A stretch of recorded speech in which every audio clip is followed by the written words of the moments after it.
Hi, this is Taipan, the hobo who works at shenzai.com, and today we're going to look at something a little bit different for you guys.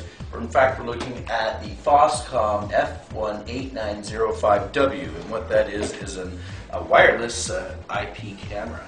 Now, this is a security camera that retails for under $100 US, making it completely affordable for anybody who wants to have their own security system set up at home and control themselves within their own range and budget. Now, so first of all, to get an idea of what we've got here in the box, you might be wondering what you might be wanting to use a camera like this for. And I can tell you that it might be very useful to keeping an eye on your tool shed, your front entrance of your home, or the rear entrance, or even any window area that you think is important for people gaining access to your house. Or possibly you want to know what time the various delivery people are dropping by your home while your wife's lounging around. Or maybe you just want to check to know what time your kids get home when they get home from school or at night, and double check on them as well. It's maybe a little bit creepy if you think about some of those things, but it does give you eyes on basically everything you want to be watching for security purposes. Now, you can see here's the base unit of the FOSCAM device itself. It's actually not too large. It's got a nice hooded shield on it to help you keep out the elements in the rain. Remember that it is indoor and outdoor usable. And you can see coming off the back of here is a single cable that connects to, whether you like to connect directly to your Ethernet port, or remember the device also works wirelessly. There's a connection to the power, which comes out of this little baby right here. And then the last little doohickey sticking out here is a reset button for when you want to reset your device. Now, also inside the box is the power adapter that connects to your power supply. So if you're looking at the power adapter, actually you can see the cord's not that long, so you're going to want to position the device either close to an extension cord or close to the power supply itself. So you can see that that actually just connects directly into your actual camera here. And that powers up the whole device, and that's how it works from there.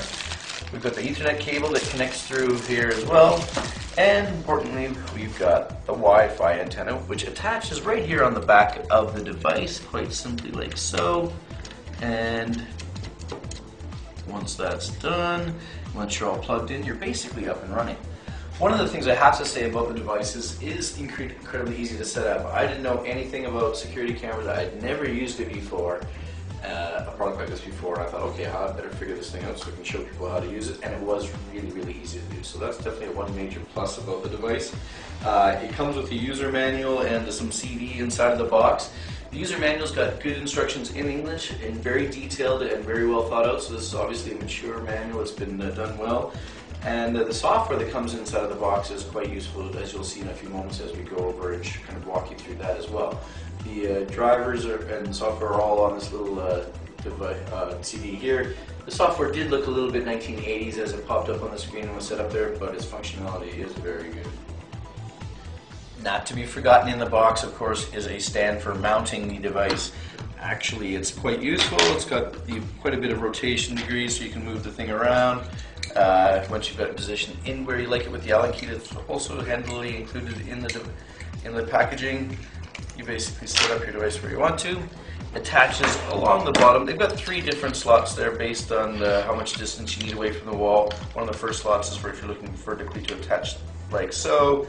The middle one is probably if you want to hang it from the ceiling mounted for upside down like so. And the software allows you to flip the video up and down or mirror it if you need to, per se. And the front camera position is probably for balancing it in positions where you're going to mount it on top of something like so. So clicking the desktop icon for the camera tool brings open a very simple command line interface that shows the IP address. Clicking that opens up your browser and brings you to the actual interface for the camera functions. Logging in there with the admin password, which is default, and username, and then moving on to the login button clicks you through to the actual interface itself. Interface is easy and simple to use. You can see on the right the video that the image that's being captured at the moment. On the left, with the green light over the one there, shows you that there's one camera that's been set up and connected to the interface at the moment. Down where the operator functions are, there's quite a few features where you can fool around with the resolution a little bit, the megahertz level, and the frames per second can be adjusted as well. Going back up to the visitor center, you can show people one camera or also a selection of numerous cameras that might be available and connected to your system. There's an on-screen display function, and there's also, for those who want to record video right there on the fly as they're watching something of note, a button that they can click to actually start recording any one of the particular cameras and start picking up video for that to download directly to your desktop. The administration part of the functions, there's quite a few more features to play with, but again, they're all very intuitive and easy to understand how to set up. I had no troubles figuring them out whatsoever, setting up the time, date stamp, things like that might be useful. The other thing that's quite good is the alarm services. We talked a little bit about motion detection before.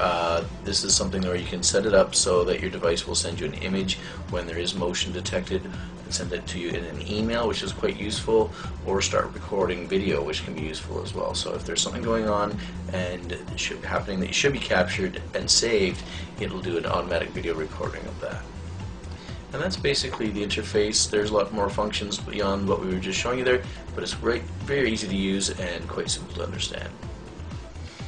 So the FOSCAM F18905W, which is for the waterproof, day and night with the infrared sensor here on the front of the device for tracking all that stuff going on in front of you, and motion detection. We didn't really talk about that in too much detail, but that's a fantastic part of the device because it saves you a lot of your hard drive space. It's only going to capture video when there's movement in front of the camera that it's detecting.